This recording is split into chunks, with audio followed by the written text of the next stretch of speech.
Se a pessoa falar comigo assim, que quer passar no vestibular e pedir para eu treinar a pessoa, se ela fizer tudo o que eu falar, ela vai passar. Porque eu sei passar na prova, entendeu? E eu não aprendi a passar em prova com 18 anos para o vestibular, não. Eu aprendi a passar em prova com 14 anos, que foi quando eu fiz a prova do Cefet. E eu cheguei desacreditado também. Quando eu cheguei na turma preparatória lá do Cefet, né, do cursinho, já era mês de abril, o pessoal já estava adiantado. Eu não sabia a regra de 3. Aí eu fui aprendendo regra de 3 e aprendi as outras coisas, eu seguia o passo a passo que os professores mandavam, sem discutir. Um monte de gente, isso não funciona, não sei o quê, nunca vi e tal, vou seguir fulano, não sei o quê. Cara, esse professor sabe o que ele tá falando, ele já passou nessa prova, ele dá aula nesse negócio, ele já fez essa prova, ele sabe o que eu tenho que fazer. Eu seguia o cara. E aí eu passei. Pra você ter uma ideia, quando eu fiz a prova de matemática do Cefet, já estava com 15 anos na época. Foi engraçado, assim, porque a galera que estava do meu lado, fazendo a prova comigo, ficou assustada. Porque eu tinha feito tanta questão de matemática, eu tinha treinado tanto para aquela prova, e assim, segui cada orientação do professor,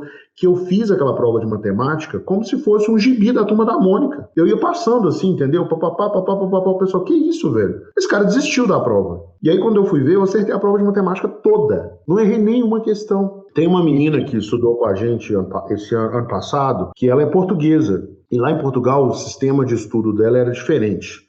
Totalmente diferente, assim. É um negócio muito mais participativo, né, segundo o que ela falou para nós. E quando ela chegou aqui para estudar no Brasil, ela começou a fazer o ensino médio, era esse sistema nosso, né, que é mais passivo, que o aluno vai assistindo a aula, ele fica lá sentado e tal, prestando atenção no que o professor fala. E assim, ela poderia ter desanimado, entendeu? Falou, poxa, lá em Portugal era melhor, era mais participativo, não sei o quê e tal, aqui não, aqui eu tenho que ficar esperando o professor. Cara, não fez nada disso, ela foi lá atrás do professor, pediu, perguntou o que ela tinha que fazer para passar no vestibular, o professor dela parece que não sabia, daí ela foi, começou a procurar a biblioteca, até que uma hora ela encontrou a gente, entendeu? Aí a gente ensinou ela, e ela passou na primeira tentativa. Aqui no quadro, quando a gente vê, principalmente nesse caso, né, de alunos que não acreditavam, e tem alguns que chegam aqui não acreditando, né, conversa com eles, não é simplesmente você vai passar, é tipo mostrando para ele por que você está melhorando nisso, nisso aqui. É um diferencial muito grande. E tem algumas objeções que eu vejo de quem sofre esse tipo de obstáculo. Você conhece quais são essas principais objeções? Uma objeção que eu ouço muito, né, que é assim, ninguém que está ao meu redor me apoia, como é que eu faço, né? A verdade é a seguinte, as pessoas, elas cuidam muito da nossa vida, né, ao nosso redor, e elas estão sempre prontas para dizer que a gente não vai conseguir ir para um lugar melhor, porque muitas vezes, assim, a pessoa não quer que você vá para um lugar melhor, porque senão você vai se afastar dela, entende? Isso acontece às vezes, as pessoas nem sempre estão confortáveis com o nosso sucesso. O ser humano, ele é naturalmente competitivo, né? Então fica difícil, né, da gente querer que as outras pessoas tenham sucesso. É um problema, a gente tem que trabalhar isso. Mas o fato é que se eu não cuidar do meu crescimento, do meu desenvolvimento, ninguém vai fazer isso para mim, entendeu? Muita gente vai querer cuidar da minha vida, o jeito que eu me visto, o jeito que eu trato as minhas filhas, o jeito que eu trato a minha esposa, o jeito que eu falo com fulano, o jeito que eu trato as pessoas que trabalham comigo, o jeito que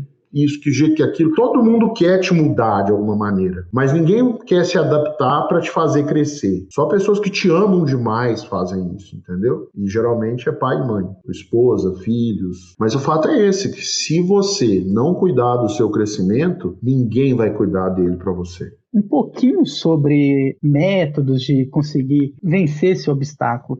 Existem métodos errados de vencer esse obstáculo, conseguir superar ele? Existe, né? A gente falou aqui um pouco sobre o mindset, né? O jeito que a pessoa se posiciona diante das situações. E eu já vi acontecer muito do estudante recorrer a estratégias de autoajuda, muitos até apelam para a religião, para vencer esse obstáculo aí da autoconfiança. Funciona até um certo ponto, né? Precisa ter algo que sustente esse trabalho emocional, ou até mesmo a questão da religiosidade. Eu sou uma pessoa religiosa, né? Eu duvido que vai chegar lá na prova alguém que não estudou nada e vai baixar alguma coisa, ela vai acertar a prova quase toda. Esse é um problema que eu vejo. Às vezes a pessoa vai muito para o lado da autoajuda, da automotivação, da religiosidade e não faz o feijão com arroz dela, né? O papel dela, que é de realmente construir o conhecimento, né? Eu vejo também muita gente que sai correndo sozinho, achando que vai vai resolver tudo sem pedir ajuda para ninguém, né? Foi o que eu fiz no início da minha preparação para o vestibular do ITA. E não deu muito certo. Graças a Deus eu percebi rapidamente que eu precisava de um cursinho, de uma orientação. Porque na verdade é que a gente não faz nada sozinho, né? A gente consegue ir mais longe se a gente trabalha em equipe. E no vestibular é da mesma maneira, né? É uma competição. E na competição você precisa de uma boa equipe para treinar, né? Eu vejo muita gente falando assim, de não acreditar em si mesmo, né? Eu vejo muita gente falar assim, eu tenho medo de me esforçar muito e de repente eu não conseguir passar no vestibular. Isso é um negócio que eu escuto demais também. Eu tenho medo de me esforçar muito e de repente não conseguir passar no vestibular. Tem um cara de administração, que eu esqueci o nome, que ele conta uma história que é mais ou menos assim, né? Ele estava conversando com o dono de uma empresa e ele estava dando uma consultoria, né, orientando o dono, e ele falou assim, olha, deixa eu te falar uma coisa, você precisa treinar os seus colaboradores. Aí ele falou, como assim treinar? Aí explicou para ele o que ele tinha que fazer e tal, e ele viu que ia ficar caro treinar os colaboradores, né? Aí o presidente da empresa, o dono da empresa, falou assim, mas e se eu treinar os meus colaboradores e eles saírem depois? Aí o consultor, né, falou assim, e se você não treinar e eles ficarem? Aí ele falou assim, entendi, realmente melhor treinar. E no lance do vestibular é isso, tem muita gente que fala assim, mas eu vou fazer esse esforço todo e tal, não sei o quê, e se eu não conseguir? Né? Que acontece, às vezes a gente faz um esforço descomunal e não consegue na primeira tentativa, e tem que fazer a segunda. Então assim, o fato é que se você não se esforçar, se a pessoa não se esforçar, ela nunca vai se aproximar daquele objetivo. Ela nunca vai caminhar em direção àquele objetivo.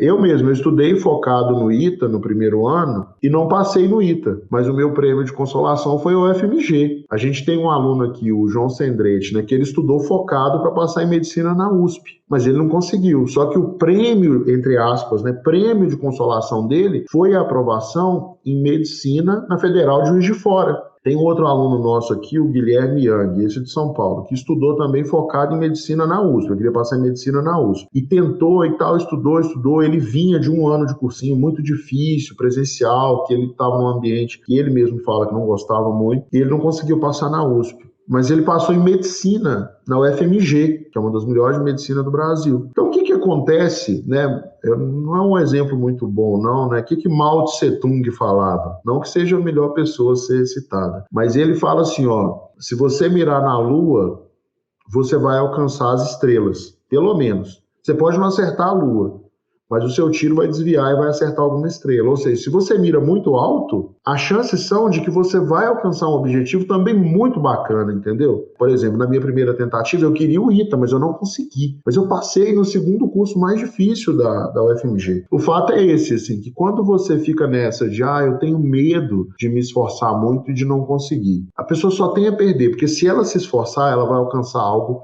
com certeza, que é muito bom.